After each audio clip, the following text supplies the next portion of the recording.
Hello everyone, welcome to exam info academy. आज हम शुरुआत करेंगे भारतीय संविधान, मतलब भारतीय संविधान जो यूनिट है, यूनिट 6 यूपीएचईएससी के प्रेस्क्राइब्ड सिलेबस के हिसाब से भारतीय संविधान तथा अर्थव्यवस्था, उसकी शुरुआत हम यहां कर रहे हैं। हमें वीडियो लाने में थोड़ा समय लगा, लेकिन हम वीडियो लेकर आए हैं भारतीय संविधान। ये ना केवल यूपीएचईएससी, मतलब सभी जितनी भी प्रतियोगी परीक्षा आप देते हैं, कोई भी परीक्षा सही, उसमें ये टॉपिक हमेशा ही पूछा जाता है। ना केवल यूपीएचईएससी के लिए है, यूपी पब्लिक सर्विस कमीशन के जितने भी एग्जाम्स हैं, मतलब आप ये मानिए कोई भी एग्जाम देने जा रहे हो तो इसका पार्ट तो आपके लिए आएगा ही। तो हमने लिखा है सभी प्रतियोगी परीक्षाओं के लिए महत्वपूर्ण पार्ट है ये। चलिए शुरुआत करते हैं। लेक्चर उतना छोटा नहीं होगा कि आप सोचें 5 या 10 मिनट में कवर हो जाए। हमने शुरुआती तौर पे सारा इंट्रोडक्शन लिया है संविधान का और धीरे धीरे हम आगे बढ़ेंगे। हमने बिल्कुल एनसीईआरटी बेस्ड टॉपिक्स निकाले हैं और वही टॉपिक्स हम आपके लेकर आए हैं आपके लिए, जो बहुत ही ज्यादा महत्वपूर्ण, परीक्षा के दृष्टिकोण से बहुत ज्यादा महत्वपूर्ण है। चलिए शुरुआत करते हैं। संविधान सभा, समझिएगा सारे पॉइंट टू पॉइंट हम बात करेंगे, इधर उधर थ्योरी की बात हम नहीं करेंगे।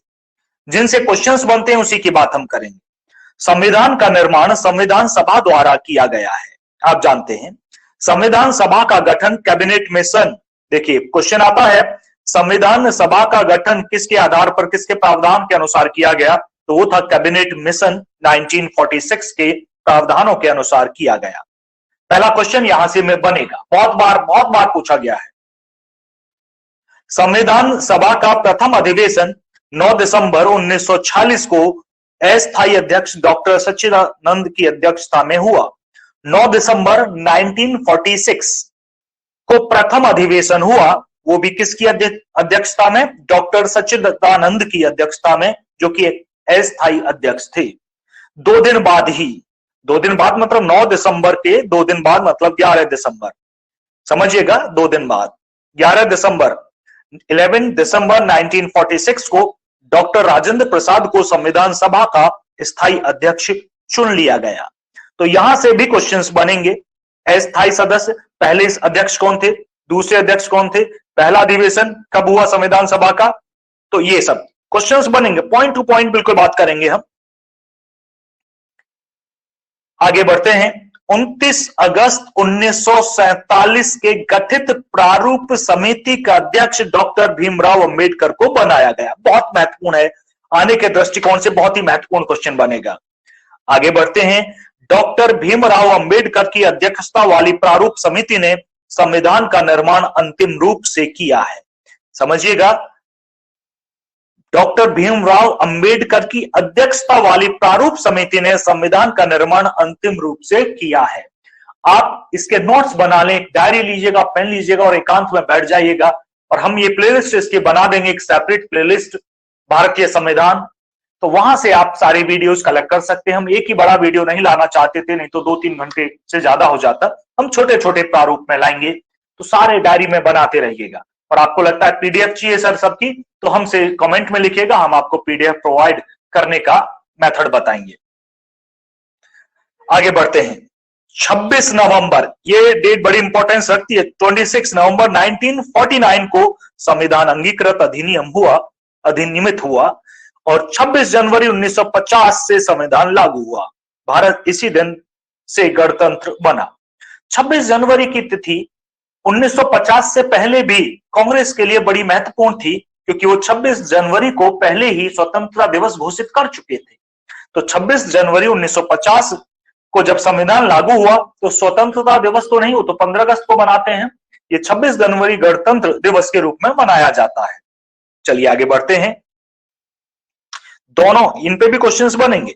संविधान सभा द्वारा संविधान निर्माण में 2 वर्ष 11 महीने और 18 दिन का समय लगा, ये भी पूछ लिया जाता है। 2 वर्ष 11 महीने 18 दिन, लगभग 3 वर्ष के पास है, थोड़ा सा कम है। कितने दिन कम है, 30 का मान लू तो 12 दिन कम है ऐसे, या 31 का है तो 13 दिन कम है। चलिए आगे बढ़ते हैं। वैसे पूरा याद रखिएगा, नोट कर लीजिएगा।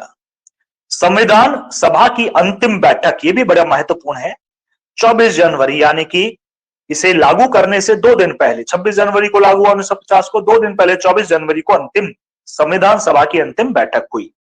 चलिए आगे बढ़ते हैं, स्लाइड्स आपके सामने आती रहेंगी, आप नोट करते जाएं।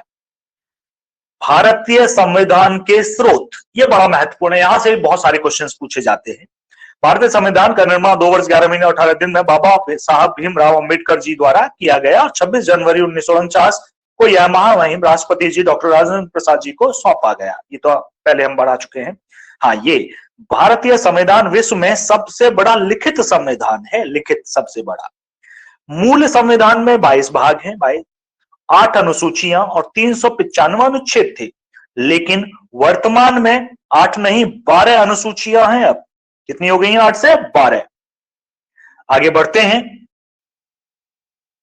भारतीय संविधान का 2/3 भाग भारत शासन अधिनियम 1935 से लिया गया है। 2/3, 2/3, 1/3 बाहर से लिया गया है, बस 2/3 कहां से है? भारत शासन अधिनियम 1935 से लिया गया है। ये याद रखिएगा आप कि हम कहते हैं बाहर से विदेशी है, विदेशी उतना 1/3 पार्ट बाहर से, भाई वो विभिन्न देशों के से है। भारतीय संविधान के निर्माण में विभिन्न देशों के संविधान से उनके महत्वपूर्ण तत्व लिए गए हैं। ठीक, देखते हैं। भारत के संविधान के निर्माण में 10 देशों के संविधान की अहम भूमिका है, क्योंकि इन देशों के प्रमुख तत्वों को लेकर भारतीय संविधान बनाया गया। ये देश है और क्या लिया गया है, ये बहुत महत्वपूर्ण है, ये पूछा जाता है। हमने वैसे सभी चीज महत्वपूर्ण बिंदु लिए हैं, साइड की कोई भी चीज नहीं कंसीडर करी है, इसी वजह से हम वीडियो लाने में थोड़ा लेट हो गए। संयुक्त राज्य अमेरिका से मौलिक अधिकार, न्यायिक पुनर्विलोकन, संविधान की सर्वोच्चता, न्यायपालिका की स्वतंत्रता, निर्वाचित राष्ट्रपति और उन पर महाभियोग न्यायाधीश को हटाने की विधि एवं वित्तीय आपात, ये संयुक्त राज्य अमेरिका से लिया गया है। आगे बढ़ते हैं। दूसरा आते हैं ब्रिटेन पर। संसदीय शासन प्रणाली, एकल नागरिकता एवं विधि निर्माण की प्रक्रिया ब्रिटेन से ली गई है। आयरलैंड पर आते हैं। आयरलैंड से नीति निर्देशक तत्व कहां से लिए गए? आयरलैंड से। राष्ट्रपति का निर्वाचन मंडल की व्यवस्था, आपातकालीन उपबंध, ये आयरलैंड से लिए गए हैं। थोड़ा आपातकालीन को देखना पड़ेगा, उपबंध को, ये 2-3 देशों से लिया गया है। आगे बढ़ते हैं। ऑस्ट्रेलिया। ऑस्ट्रेलिया से प्रस्तावना की भाषा, संघ राज्य संबंध तथा शक्तियों का विभाजन, समवर्ती सूची का प्रावधान। देखो क्वेश्चन आता है, समवर्ती सूची कहां से लिया गया? ऑस्ट्रेलिया के। आगे है सोवियत रूस, मतलब सोवियत संघ आए तो भी यही मानिएगा, मूल कर्तव्य वहां से लिए गए हैं। जापान। जापान से क्या लिया गया है? विधि द्वारा स्थापित प्रक्रिया ली गई है। फ्रांस से गणतंत्रात्मक शासन पद्धति ली गई है। कनाडा से संघात्मक शासन व्यवस्था एवं अवशिष्ट शक्तियों का केंद्र के पास होना। दक्षिण अफ्रीका से संविधान संशोधन की प्रक्रिया और जर्मनी से आपातकालीन उपबंध। देखिए आपातकालीन कहां से लिया गया उपबंध? तो पहला है तो लगाइएगा जर्मनी। ठीक, ऑप्शन नहीं है तो आप दूसरे ऑप्शन की तलाश कीजिएगा, दूसरे ऑप्शन में आपको मिल सकता है आयरलैंड। चलिए आगे बढ़ते हैं। हो गए सभी देश, आगे बढ़ते हैं। अब इसके बाद आती है भारतीय संविधान की अनुसूचियां। समझना, अनुसूचियां बढ़ाकर 12 कर दी गई, पहले 8 थी। पहली अनुसूची भारत, इसमें भारतीय संघ के 28 घटक राज्य और 8 संघ शासित क्षेत्रों का उल्लेख है। अब 28 राज्य हैं, जम्मू कश्मीर को हटा दिया, 29 थे तो उन्हें 2, जम्मू कश्मीर और लद्दाख 2 केंद्र शासित प्रदेश बना दिए गए, तो ये अब 28 हैं। आगे बढ़ते हैं। दूसरी अनुसूची पदाधिकारियों के वेतन भत्ते एवं पेंशन के बारे में है। तीसरी अनुसूची शपथ ग्रहण का प्रारूप है। चौथी अनुसूची राज्य एवं संघ क्षेत्रों का राज्यसभा में प्रतिनिधित्व है। पांचवी अनुसूची क्षेत्रों और अनुसूची जनजातियों के प्रशासन एवं नियंत्रण के बारे में है, किसी का भी पूछा जा सकता है आपसे। छठी अनुसूची असम, मेघालय, त्रिपुरा, मिजोरम राज्यों के जनजातीय क्षेत्रों के प्रशासन का प्रावधान है। सातवीं अनुसूची, अब देखिए यहां से केंद्र और राज्यों के बीच शक्तियों का बंटवारा। संघ सूची में 100, राज्य सूची में 61 और समवर्ती सूची में 52 विषय हैं। ये स्टडी करेंगे 1 बाय 1 इनको। 8वीं अनुसूची पर आते हैं। 8वीं अनुसूची भारत की 22 भाषाओं का उल्लेख है। 9वीं अनुसूची देखना यहां से 8 तो पहले थी पुरानी, 9वीं तो जोड़ी गई है ना। क्वेश्चन आता है, पहला संविधान संशोधन 1951 द्वारा जोड़ी गई 9वीं अनुसूची कब जोड़ी गई? पहला संविधान संशोधन हुआ 1951, तब जोड़ी गई, 1951 में हुआ। इसमें राज्य द्वारा संपत्ति के अधिग्रहण की विधियों का उल्लेख है। आगे बढ़ते हैं।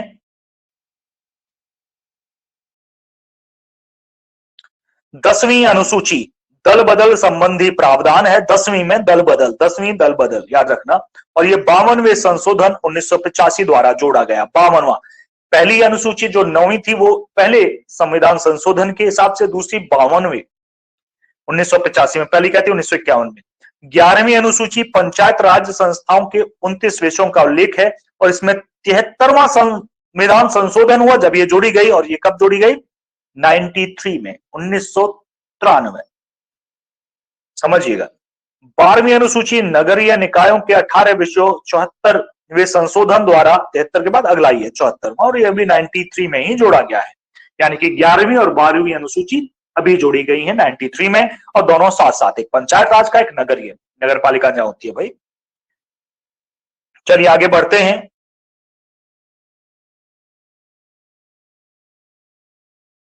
संघ सूची, राज्य सूची और समवर्ती सूची, जैसा कि हम अभी बता रहे थे।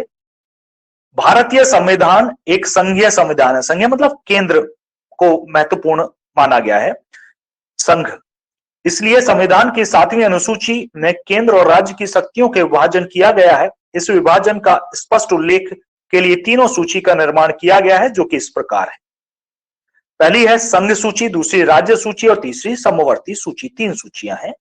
पहली पढ़ते हैं। पहली है संघ सूची। तो पहले आते हैं संघ सूची पर। यूनियन कैटलॉग बुलाते हैं इंग्लिश में। राष्ट्रीय महत्व के से संबंधित विषयों को संघ सूची में सम्मिलित किया गया है। इन विषयों से संबंधित कानून बनाने का अधिकार संसद को प्रदान है। इसके विषय कौन से हैं? विषय जानना जरूरी है। वैसे तो 100 विषय है, लेकिन जो महत्वपूर्ण है उसकी बात हम कर लें। सेना है, रक्षा है, विदेशी मामले, रेल, डाक, बचत, परमाणु ऊर्जा, नागरिकता, संचार, मुद्रा, भारतीय रिजर्व बैंक, बैंकिंग, बीमा, स्टॉक एक्सचेंज, जनगणना, आयकर, निगम कर आदि। ये संघ सूची केंद्र का विषय है। 100 विषय केंद्र सूची में शामिल, मतलब संघ सूची में शामिल है। दूसरी पर आते हैं राज्य, जिनका निर्माण राज्य करते हैं। राज्य सूची क्षेत्रीय महत्व से संबंधित विषयों को वरीयता देते हुए संविधान द्वारा कानून बनाने का अधिकार राज्य विधानमंडल को प्रदान किया गया है। राज्य सूची के विषय, राज्य सूची में वर्तमान में 61 विषयों को सम्मिलित किया गया है, लेकिन इनमें से विशेष है न्यायालय, हाँ जी, कोर्ट राज्य का विषय है। राज्य पुलिस, जिला अस्पताल, सफाई, पशु, सिंचाई, कृषि, सड़क, वन, रेलवे, पुलिस, बाट व नाप मतलब मेजरमेंट, और कारागार इत्यादि इसमें शामिल है। चलिए, न्यायालय हम सोचते हैं कि वही सेंटर का नहीं है, राज्य का मैटर, ठीक है जी। और रेलवे पुलिस, रेलवे हम सोचते हैं केंद्र का है, लेकिन रेलवे पुलिस राज्य का है। आगे बढ़ते हैं।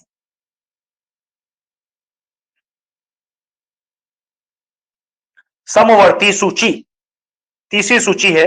समवर्ती सूची में उन विषयों को सम्मिलित किया गया है जिस पर राज्य और केंद्र सरकार दोनों ही कानून का निर्माण कर सकती हैं।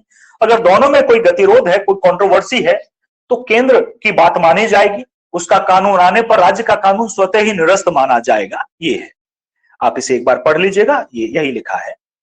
आगे बात करते हैं समवर्ती सूची के विषय। वर्तमान में समवर्ती सूची में 52 विषयों को सम्मिलित किया गया है। पहले में 100, फिर 61, फिर 52। इसमें से प्रमुख है शिक्षा। हम सोचते हैं शिक्षा केंद्र का विषय, केंद्र का नहीं है, समवर्ती सूची का है। दीवानी एवं फौजदारी मुकदमा है, श्रम कल्याण है, कारखाने हैं, समाचार पत्र भी इसी सूची में है, आर्थिक एवं सामाजिक नियोजन, प्रदूषण नियंत्रण, परिवार नियोजन इत्यादि इस सूची के विषय हैं। तो आपको समझ आ गया होगा किस तरह से डिस्ट्रीब्यूटेड है सेंटर, राज्य और समवर्ती सूची के बीच। तो आज के लेक्चर में, इस वीडियो में हम इतना ही बताएंगे। आगे कंटिन्यू करेंगे लेक्चर 2 से, भारतीय संविधान। तो ये बड़ा ही इंपॉर्टेंट टॉपिक है और बड़ी महत्वपूर्ण चीजें ही कलेक्ट की गई हैं। साइड का कुछ भी नहीं लिया गया, जिनसे क्वेश्चन बनते हैं वही है। तो यूपीएचसीएससी या किसी भी प्रतियोगी परीक्षा के लिए, जीके पढ़ने के लिए और किसी भी गवर्नमेंट जॉब की अपडेट के लिए हमारे साथ बने रहिएगा। धन्यवाद।